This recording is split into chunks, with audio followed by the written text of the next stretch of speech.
The rain came down in steady sheets that morning, turning Camp Pendleton's dirt roads into trenches of sticky mud. Recruits jogged past with ponchos flapping like torn flags, their boots slapping the wet earth in rhythm. Amid the chaos, a figure limped along the line, her gait uneven, her left leg dragging slightly. Private First Class Emily Hart had learned to live with the pain. 2 metal pins in her knee and a scar that ran like lightning down her thigh were constant reminders of the roadside bomb that had ended her first deployment early. She had been a field medic attached to a Marine infantry unit in Helmand Province, Afghanistan. A single explosion had changed everything in her career, her body, and the way people saw her. To most of the Marines at the base, she was the broken duck, a medic who got lucky and limped home. She ignored the whispers, the sideways glances during drills, and the muffled laughter when she fell behind on runs. But she noticed everything. That morning,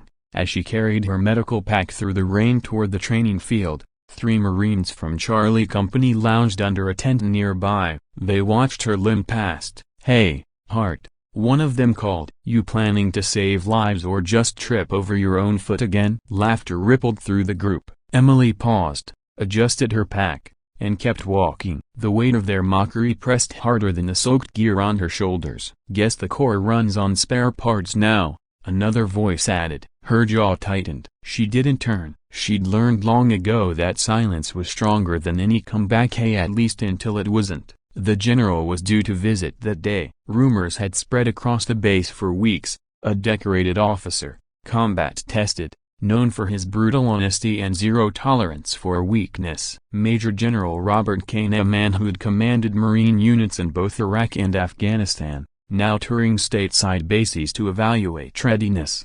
Most Marines dreaded those evaluations. Every movement would be scrutinized, every mistake remembered. By 0800, the rain had eased. The air smelled of mud, sweat, and gun oil. The training field became a frenzy of activity: weapon checks, formation drills, field med tests. Emily stood beside a medical tent, clipboard in hand, overseeing casualty simulation drills. Her job was simple: observe, correct, and record response times. She didn't expect to be noticed. But fate had other plans. Halfway through the morning, a flashbang simulator detonated too close to one of the recruits. He fell backward into the mud, clutching his chest. Emily didn't hesitate. In 3 strides she was beside him, dropping to her knees. "Talk to me, Marine," she said, her voice steady. He gasped, his eyes wide with panic. "Candibradia." She checked his airway, his pulse. The blast had triggered a panic reaction, not an injury. Hyperventilation. She ripped off her glove and pressed a hand to his chest. "Slow down your breathing. In a broken bar, out a broken bar. Look at me." The recruit's trembling started to ease.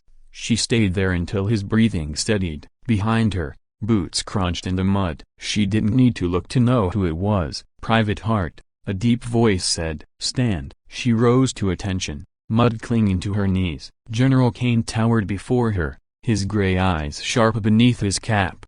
The surrounding Marines snapped to attention. "I saw that," Kane said. "Good response time. Calm under pressure." "Thank you, sir," Emily replied, her voice even. The general studied her name tag. "Hart, you were injured in Helmand, correct?" "Yes, sir." His gaze flicked to her knee brace, just visible under her fatigues. "Still serving despite that?" "Yes, sir." A small nod. "Carry on." He turned away, moving down the line. As soon as he was out of earshot, the same trio from earlier muttered from behind her. "Guess even busted knees get sympathy points now." Emily ignored them, but a muscle twitched in her jaw. She busied herself with equipment checks, pretending not to hear. By afternoon, the rain stopped and the heat returned. The ground steamed. The day's final exercise, a live fire rescue simulation, began. Marines were to drag casualties under simulated gunfire, administer aid, and call for evac support. Emily was assigned as the medical lead, supervising a small team of trainees. "Remember," she told them, "move fast but not reckless. Cover fire first, then drag. Don't bunch up and you make yourselves targets." They nodded, adrenaline high. When the whistle blew, the field erupted with sound. A simulated gunfire, smoke grenades, and shouted commands. Marines dove into trenches and dragged dummies across the mud. Halfway through, a real accident happened. One of the trainees tripped over a root, falling hard. The blank-firing M4 in his hand went off at close range, the noise deafening. The recoil sent him sprawling backward and his head hit a rock. Emily's heart stopped for half a beat. Then instinct took over. She sprinted. The old pain in her leg screamed with every step, but she didn't slow down. She slid beside the fallen Marine, checking for a pulse. There was blood, real this time, running down from a cut at his temple. "Corpsman!"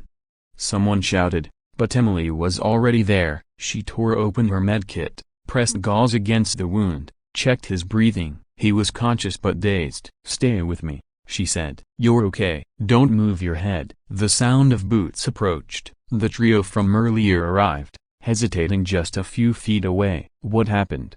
one asked, his voice unsteady. Emily didn't answer. Her focus stayed on the Marine. She motioned for one of them to help.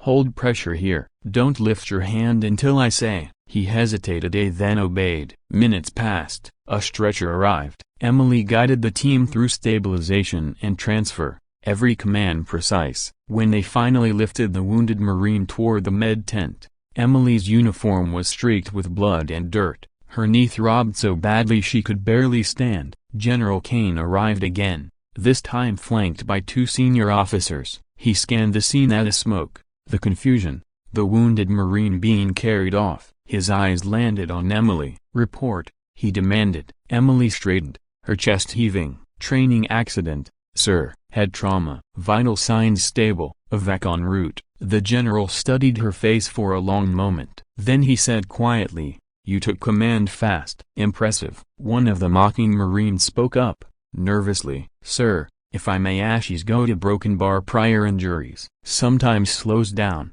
sir." The silence that followed was absolute. General Kane's eyes narrowed. "Slows down?" The Marine hesitated. "Just a sometimes, Shay." Kane cut him off. "Private, do you know who Hart is?" The Marine blinked. "Sir, do you have any idea what she's done?" The field went dead still. Even the wind seemed to hold its breath. Kane turned toward the assembled Marines. His voice carried across the training grounds. Private First Class Emily Hart was attached to Bravo Company, 2nd Marine Division, Helmand Province. When their convoy hit Enide, she dragged 3 wounded men out of a burning Humvee under direct fire. One of those men was my communications sergeant. The color drained from the Marines' faces. "She was hit by shrapnel," Kane continued, his tone colder now. "She patched herself up in the field and kept working for another 20 minutes before collapsing. When I visited the hospital in Kabul, I found out she refused a medical discharge because she said, and I quote, the guys still need me." A long silence followed. Emily stood frozen. She hadn't known the general remembered her. She barely remembered him, only that he'd come through the field hospital once, his uniform dusty, his voice quiet when he thanked her. Kane took a slow step forward, eyes still on the Marines who'd mocked her. "So before anyone here questions her ability to serve, remember this Marine has already done more under fire than most of you have done in your careers."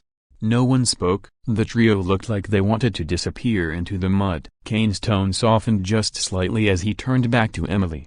"You ever think about taking a commission, Hart?" "Sir, you've got leadership written all over you. The Corps needs more like you." She hesitated, unsure how to respond. "I'll a broken bar think about it, sir." "Do that." He gave a curt nod, then addressed the rest. Dismissed. As the formation broke, the field buzzed with whispers, not mocking this time, but respect. The same Marines who'd laughed at her hours before now avoided her eyes entirely. Emily moved to sit on a bench near the tent, her knee stiff and aching. The sun peeked through the clouds, glinting off the wet ground. She removed her cap and ran a hand through her damp hair, exhaling slowly. For the first time in months, she didn't feel invisible. Later that evening, as the base quieted and the day's chaos faded into memory, one of the Marines from the trio, a young corporal, approached her outside the mess hall.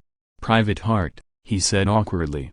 "About earlier broken bar, I was out of line." She didn't look at him right away. "You were," she said simply. He nodded, swallowing hard. "Didn't know about a broken bar, any of that." "About you, doesn't change much," she replied. Respect shouldn't depend on a story. The Marine nodded again, shame coloring his face. Understood. He turned to leave, then paused. You were good out there. In the simulation. Real good. Emily gave a faint smile. That's the job. He left without another word. That night, the stars came out bright and sharp over the base. Emily stood by the fence line, looking out toward the dark hills. Somewhere beyond them, the ocean murmured softly, hidden in the distance. Her knee still ached. It always would. But now, when she looked down at the scar, it didn't feel like a mark of weakness anymore. It felt like a battle flag she'd earned. The next morning, a message arrived in her inbox. From Major Gen. Robert Kane. Subject: Recommendation. Greater than PFC Hart. I meant what I said. You've got the heart, the grit, and the leadership this Corps was built on. Consider officer candidate school. I'll endorse your application personally. A. Kane. She stared at the message for a long time, her throat tight. Outside, the morning sun rose over Camp Pendleton, lighting up the mist that hung over the training fields. Marines jogged by, shouting cadence, their voices echoing through the cool air. Emily tightened her laces, straightened her uniform, and joined them, her limp barely noticeable now. No one mocked her that day. And somewhere behind her, a group of Marines fell silent when she passed, their eyes following with quiet respect. For the first time since Helmand, she felt whole again. Not because she was unbroken, but because she had learned to carry her scars like armor. And when the Corps called her name next time, she'd be ready, not as a wounded medic, but as the Marine General Kane already saw her becoming.